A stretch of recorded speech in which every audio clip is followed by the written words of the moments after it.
Jack lived far away from the noise of cities, in a small town surrounded by tall pine forests. The town was known for its lumber work, and almost every man there had some connection with logging.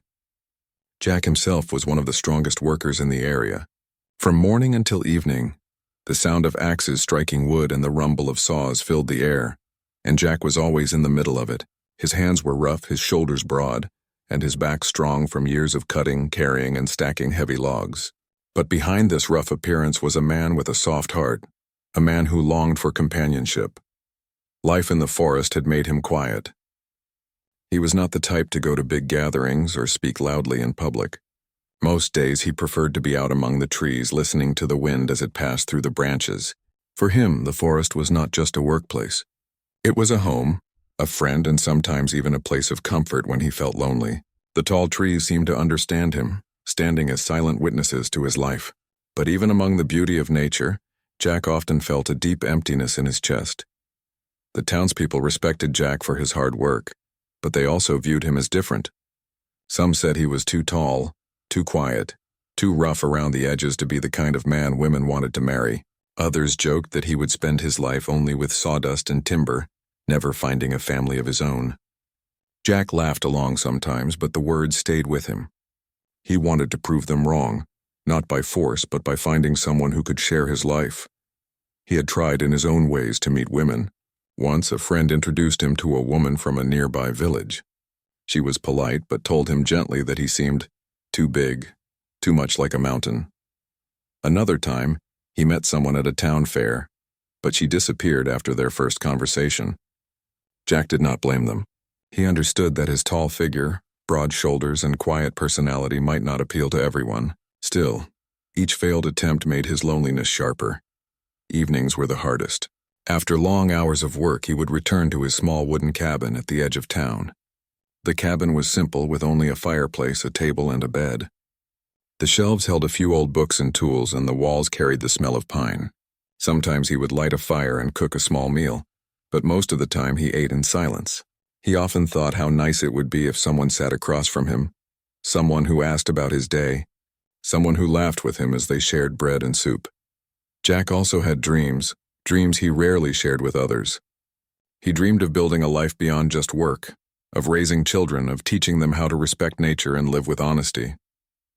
He wanted to pass down not only the skills of cutting wood, but also the lessons he had learned in solitude, patience, strength, and kindness.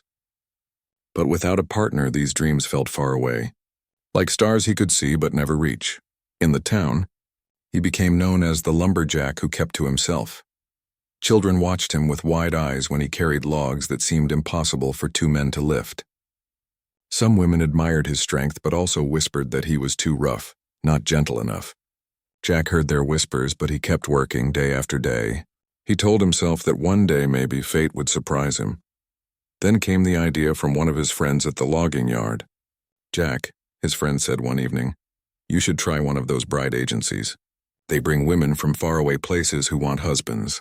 You never know, you might find someone who likes tall men." Jack laughed at first, thinking it was a joke. But later, when he was alone, the thought stayed with him. Could it be possible? Could there really be a woman somewhere who would not see his height and rough hands as a problem?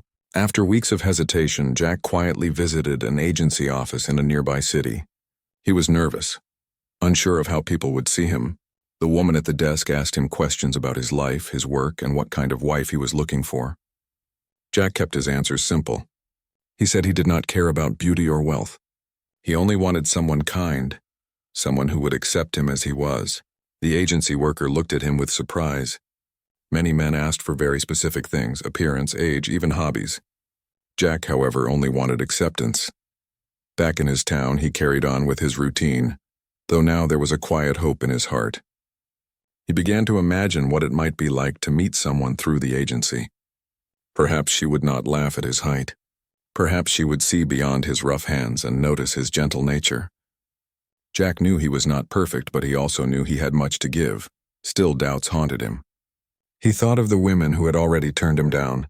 He remembered the whispers, the laughter, and the lonely nights. He wondered if he was asking for too much. But each morning, as he walked into the forest and saw the sunlight shining through the trees, He reminded himself that life had its own timing.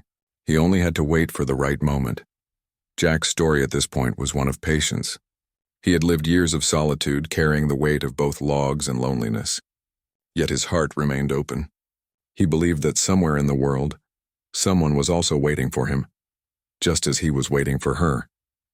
Little did he know that miles away, a woman named Anna, rejected again and again for being too tall, was holding on to the same hope. The forest continued to echo with the sound of axes and saws, but a new chapter was quietly forming in Jack's life. The day would come when his eyes would meet Anna's, and everything that once seemed like a weakness, his height, his silence, his simplicity, would become the very things that made him perfect for her. Anna's story started in a quiet village far away from the cities. She was tall, graceful, and carried herself with dignity. Yet her height became the one thing people always noticed first. At nearly 6 feet, she stood taller than most men around her. While some admired her long figure, others whispered that she was too much. Anna dreamed of love, of having a family, and of finding someone who would look beyond her height and see her heart. But in her small community, people often said no man would want to marry a woman taller than him. The words hurt, but Anna kept her dreams alive. She believed there was a man somewhere who would not care about her height at all. When she turned 23, she heard about the mail-order bride agencies. These agencies connected women from her part of the world with men from faraway countries who were looking for wives. Many girls in her town had already gone abroad this way, writing letters and later meeting husbands who wanted to start families. Anna thought this might be her chance. She signed up, filled out forms, and even sent photographs. In her heart, she prayed that someone would choose her for who she was. The first man she was matched with lived in a busy city. He had written in his letter that he wanted a wife who was kind, hardworking, and loyal. Anna thought she fit all these qualities. With courage, she traveled a long distance to meet him. But when she stepped out of the car and walked toward him, his smile faded. He looked up at her, then down at the ground, and finally said in a cold voice, "She is too tall." His family agreed and whispered among themselves. Within a few hours, she was sent back. Anna felt embarrassed, but she told herself it was only the first try. The second time, she was matched with a farmer.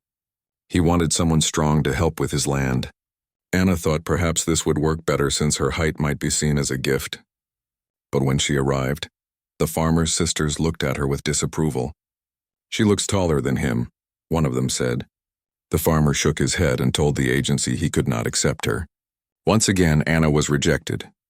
One by one, the rejections piled up. The third, the fourth, the fifth. Every time the same reason came up. She is too tall. Sometimes it was spoken softly, sometimes directly, sometimes with laughter that cut into her heart.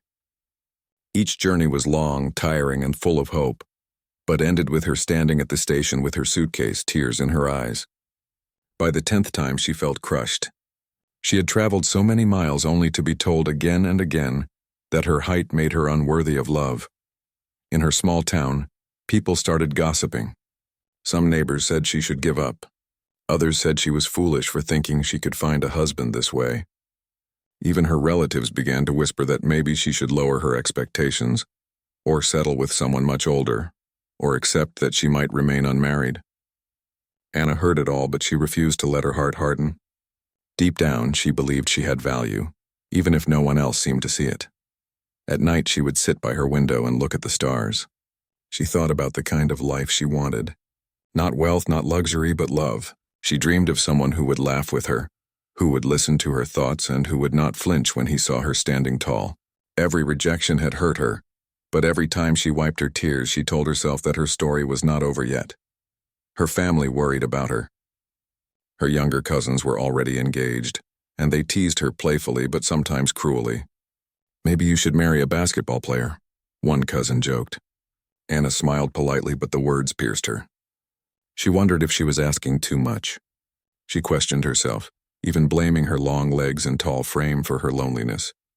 But she also reminded herself that being tall was not something wrong. It was simply who she was.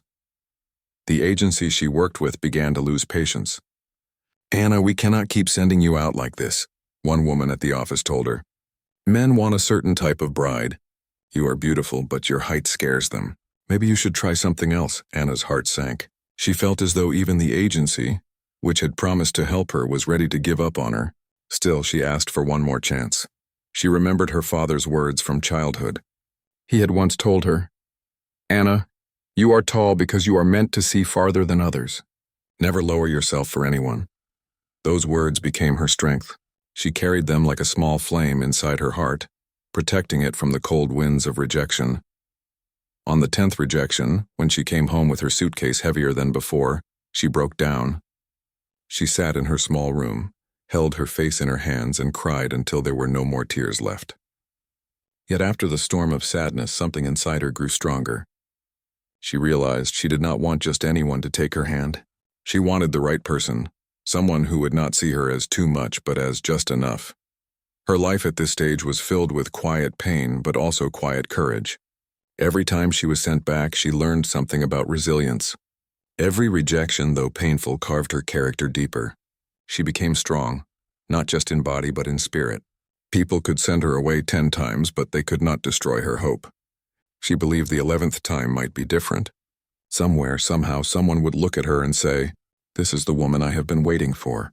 And so, though she was tired, though she carried scars of humiliation, Anna still stood tall, both in height and in spirit. She did not know it yet, but far away in a land of pine trees and sawdust, a lumberjack named Jack was waiting, a man whose life was as lonely as hers, and whose eyes would one day meet hers without judgment. That day had not come yet. But the story of Anna's many rejections was not the end. It was only the beginning of something greater that life was quietly preparing for her. Anna's life began to change quickly after she arrived in the quiet lumber town. What started as a meeting filled with nervousness slowly turned into something warmer, something more comforting than she had ever imagined. Jack was not like the men she had met before. He did not study her from head to toe as if she were a problem to solve. He did not make her feel awkward about her height. Instead, he treated her as an equal. For Anna, this was new, almost unbelievable, but day by day it became real. Jack took pride in showing Anna the life he lived. He walked with her through the tall forests where the pines whispered in the wind, where the ground smelled of fresh earth and leaves. He explained how every tree had its own strength, how some were good for building, others for warmth, and others for beauty. Anna listened carefully, amazed by how much he knew and how much respect he carried for the land. Unlike other men who wanted to impress her with fine clothes or city manners, Jack impressed her with his honesty, his hard work, and his love for the simple things. At first, Anna worried she would not fit into his world. She had grown up in a village, yes, but this life was much harder. The mornings started early, the work was rough, and the evenings were quiet, filled with only the crackle of the fireplace. Yet as days passed, she found herself growing into it. She helped Jack with small tasks, stacking wood, preparing meals, cleaning the cabin. She added touches of softness to his home, sewing simple curtains, laying fresh cloths on the table, and bringing flowers from the field. Slowly, the cabin, which once looked like a lonely shelter, began to look like a place of love. Jack, too, found his life transforming. For years he had eaten in silence, listening only to the sound of his own footsteps. Now Anna's laughter filled the room. She teased him gently when his boots left dirt on the floor. She hummed songs while cooking, songs from her childhood that he had never heard before. At first he simply listened, smiling quietly, but later he found himself humming along. The silence that once weighed on him like a heavy coat was gone, replaced by warmth. The villagers soon noticed. They saw Jack walking through town with Anna at his side. People whispered again, but their whispers were different this time. Some were surprised that Jack, who had been alone for so long, had finally found someone. Others noticed how naturally the two walked together, both tall, both proud, both strong in their own way. The tall couple, they began to call them. Anna heard it, but instead of feeling hurt, she smiled. For the first time, she was proud of being tall. Standing beside Jack, her height felt right, as if she had finally found the place she belonged. Anna and Jack learned more about each other as the days turned into weeks. Anna told him about her many painful journeys, about the 10 times she had been sent back for being too tall. Jack listened quietly, his face serious, his fists tightening in anger. They were fools, he said firmly. They couldn't see what was in front of them. Anna's eyes filled with tears, not of sadness but of relief. She had carried those wounds for so long, and now someone finally called them foolish instead of blaming her. In return, Jack opened up about his own loneliness. He told her how people in town often said he was too rough, too much of a lumberjack for any woman to love. "They think I belong to the forest, not to a family," he admitted. Anna reached for his hand and held it tightly. "Then we are the same," she whispered. "They judged you for being too much, and they judged me for the same. But maybe we were only waiting for each other." Even in their differences, they found harmony. Jack taught Anna how to split wood, though the axe was heavy in her hands. She laughed when she failed and cheered when she finally managed to cut through a log. Jack admired her determination. Anna in turn taught Jack small skills he had never cared for, like baking bread, mending clothes, and planting flowers near the cabin. He would watch her, sometimes shaking his head in amusement, sometimes helping with clumsy hands, but always with a smile. One evening, as the fire glowed warmly inside the cabin, Jack brought out an old wooden chair he had been working on. "I made this for you," he said simply. Anna touched the smooth wood, knowing how much time and strength had gone into it. "It's beautiful," she whispered, her voice trembling with gratitude.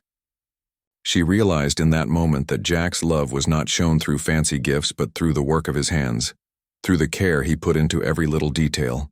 The bond between them grew stronger. They took walks together, shared meals, and sat in silence when words were not needed. Anna often thought about how different her life would have been if she had given up after the 10th rejection. She could have stayed in her village, living with the weight of sadness and gossip. But here she was, sitting beside a man who looked at her with acceptance and pride. Jack, too, often thought about how close he had been to giving up. If he had not walked into the agency office, if he had not taken the chance, he might have continued living alone, never knowing the joy of companionship. Now, with Anna by his side, every day felt lighter, every meal tasted better, every evening held more warmth. Of course, life was not perfect. There were challenges. Anna sometimes missed her family and her village. Jack sometimes worried about providing enough, especially in hard winters when work slowed. But whenever doubts came, they reminded each other of what they had already overcome. Anna had faced rejection 10 times, and Jack had faced years of loneliness. If they had survived those storms, they could survive anything together. As weeks turned into months, the villagers stopped whispering and started smiling when they saw Anna and Jack together. Some even said they looked like they were made for each other, for Anna. This was a victory she could never have imagined before. The same world that had once rejected her now seemed to admire her. And it was all because one man had chosen to see her differently. One late evening, as they watched the stars above the forest, Jack said quietly, "Anna, you've brought life into this place. I didn't know I could feel this happy. I don't want this to ever end." Anna leaned her head against his shoulder and answered softly, "It won't. As long as we stand together, it won't." In that moment, Anna knew that her story had changed. She was no longer the woman who was sent back unwanted. She was the woman who had been found, cherished, and accepted for who she truly was. And Jack, once the lonely lumberjack, had become the man who gave her not just a home but also a heart to belong to. Anna almost thought her journey was over after the 10th rejection. She had come back to her village with a heavy heart, believing that no man would ever accept her for who she was. The agency worker even told her gently that maybe it was time to stop. But fate had a different plan waiting, one that Anna herself could not see yet. One afternoon, while she sat at home thinking about her future, the agency called her again. The woman on the other end sounded cautious but hopeful. "Anna," she said, "there's one more option. He is not like the others. He doesn't live in a city or a big farm. He is a lumberjack in a northern town. His name is Jack. He is tall, hardworking, and quiet. Maybe you two would understand each other." Anna hesitated. The thought of packing her bags again, traveling to meet another man and risking another painful rejection made her heart ache. She told the agent, "I don't think I can go through this again." But the woman's voice was kind. "This man is different. He doesn't want wealth or beauty. He only wants someone who is kind. Please think about it." That night, Anna lay awake in her bed. She looked at the ceiling and remembered her father's words. "You are tall because you are meant to see farther than others." She wondered if maybe this time the words would come true. Maybe Jack was the person she had been waiting for all along. Finally, with trembling hands, she agreed to meet him. The journey to Jackstown was long. The train moved through wide fields, then rivers, and finally mountains covered with endless trees. The closer she came, the quieter everything became. Anna had never seen so many forests in her life. The air was cooler, fresher, and it smelled of pine. As she looked out the window, she wondered what kind of man lived in such a place. When she finally stepped off the train, she expected to feel the same nervous fear she had felt 10 times before. But this time something was different. She noticed the quietness of the town, the way people walked calmly and the tall figure waiting near the station. Jack was there, standing simply with his hands in his pockets. He wasn't dressed in fancy clothes. His shirt was plain, his boots were worn from work, and his face carried the marks of someone who spent most of his time outdoors. But when his eyes met hers, there was no judgment, no surprise, no disappointment. Instead of frowning or whispering, Jack smiled gently. He walked up to her and held out his hand. "You must be Anna," he said in a warm voice. She nodded, her heart beating fast. She waited for the moment when he might look her up and down and say the words she had heard so many times before. "Too tall." But Jack did not say it. He simply held her hand firmly, looked into her eyes and said, "Welcome." For Anna, it was like a heavy weight lifting off her shoulders. She realized that this man was not comparing her to anyone else. He wasn't thinking about her height at all. He was looking at her as a whole person. For the first time in years, she felt truly seen. They walked together to his cabin. The road passed through tall pine trees, and Anna noticed how naturally Jack belonged there. His steps were strong and steady, as if the forest itself accepted him as part of it. She listened as he told her about his work, about how he cut and carried logs and how he lived a simple life. His voice was calm and his words were honest. Anna felt something she had never felt before: peace. At the cabin, Jack made her tea and offered her bread with honey. The cabin was small but warm. The fireplace crackled and the smell of wood filled the air. Anna looked around and saw that everything had been built by hand. She could see Jack's effort in every detail. For a moment, she imagined herself living there, adding her own touches, making it a home for two. As they sat across from each other, Anna finally asked the question that had haunted her for so long. "Does it bother you," she said softly, "that I am tall?" Jack looked at her with surprise. He almost laughed, not in a cruel way, but in disbelief. "Bother me? Why would it bother me? You're perfect the way you are. Do you know how many times I've been told I'm too tall, too rough, too much of a lumberjack for anyone? People always think I'm not the right kind of man. But here you are asking the same question." Anna's eyes filled with tears, but they were not tears of sadness this time. They were tears of relief. For the first time, she realized she was speaking to someone who understood her pain, because he had lived it too. Over the next days, they spent more time together. Jack showed her the forest, taught her the names of the trees, and even let her try using his axe, though it was heavy for her hands. Anna laughed as she struggled, and Jack laughed too, his deep voice echoing through the woods. In return, Anna cooked meals in his cabin, brought brightness into the room, and told him stories from her village. Their lives were very different, yet somehow they fit together like two puzzle pieces that had been waiting to be joined. The villagers noticed the pair walking together. Some whispered, calling them the tall couple, but this time Anna did not feel hurt. She walked proudly beside Jack, holding her head high. With him, her height was no longer something to be ashamed of. It was something natural, something that matched his own. One evening, as the sun set behind the forest, Jack and Anna sat outside the cabin. The sky was painted with colors of gold and pink. Jack turned to her and said, "Anna, I don't know how this happened, but I feel like I've been waiting for you all my life." Anna smiled and whispered, "I feel the same." For both of them, the meeting was not just chance.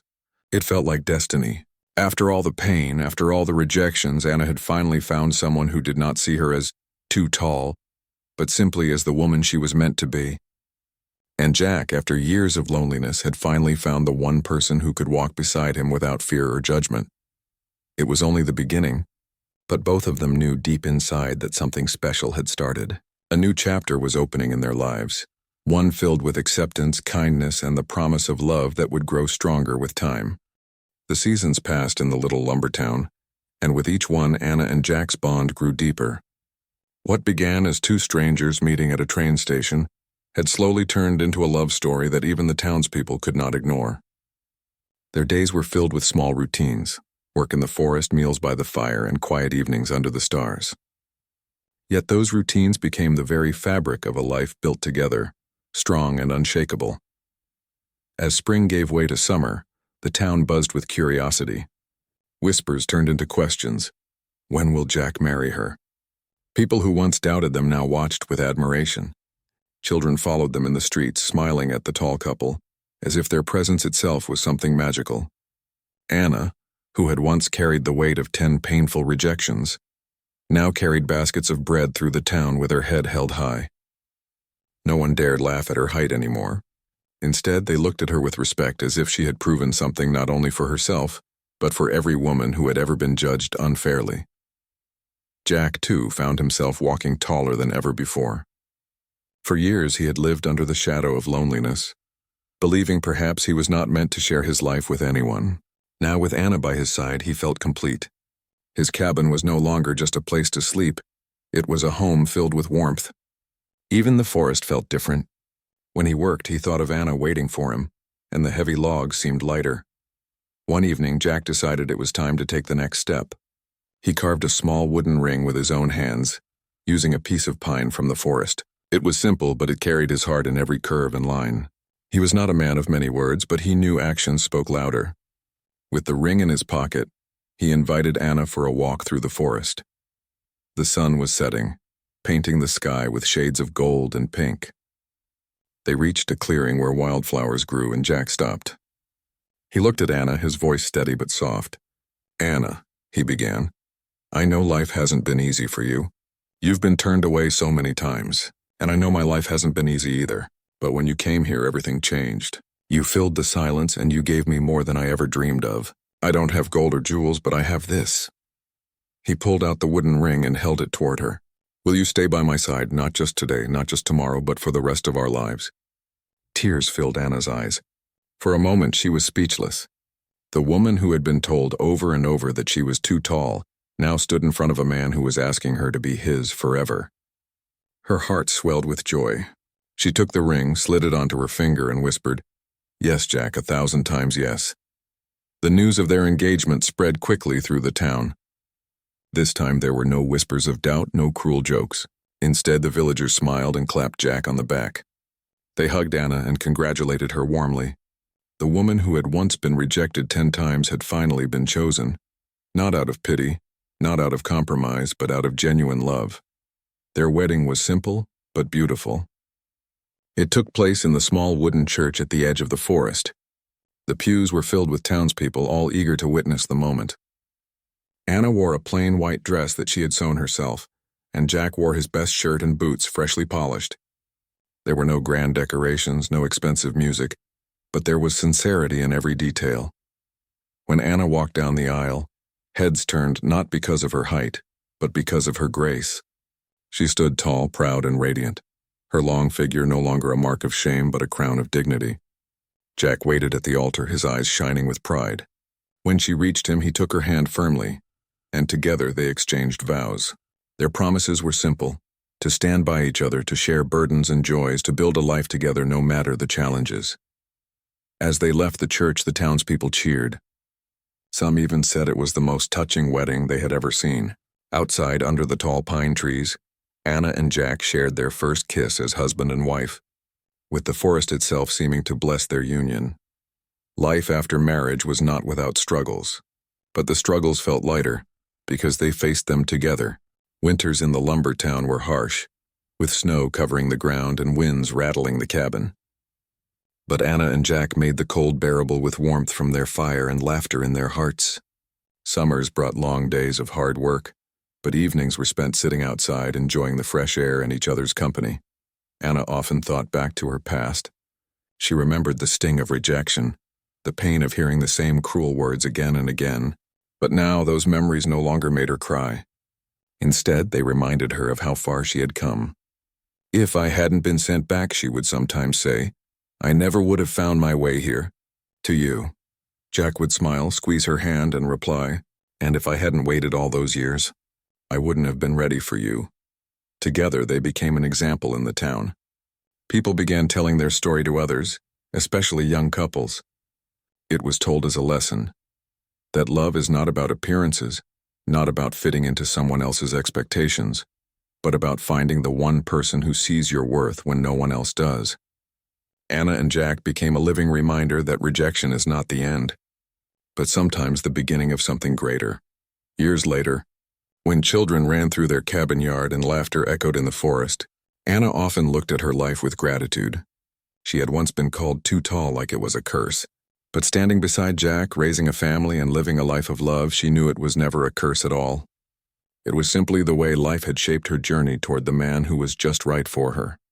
And so, the woman who had been sent back 10 times finally stood tall in the truest sense, not just in body but in spirit. And the lumberjack who had once been alone finally found the partner he had been waiting for. Together they proved that what others call a flaw can be the very thing that leads you to your destiny.